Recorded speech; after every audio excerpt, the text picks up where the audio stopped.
دیکھا بہت تھوڑے تھے۔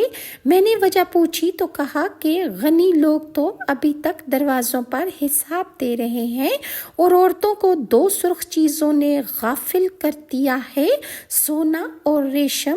پھر جب میں باہر آنے کے لیے دروازے پر آیا تو میں نے ایک میزان دیکھا، اس کے ایک پلڑے میں ساری امت رکھی گئی اور دوسرے پلڑے میں ابو بکر صدیق، تو ابو بکر صدیق وزنی نکلے۔ اس کے بعد حضرت عمر کو تولا گیا تو وہ بھی بہت وزنی نکلے۔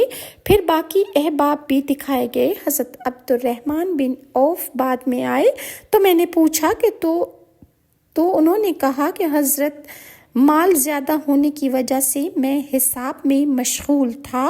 حضرت عمران بن حسین سے مروی ہے کہ رسول اللہ نے ارشاد فرمایا کہ جنت میں میں نے اکثر فقراء کو دیکھا اور دوزخ میں میں نے اکثر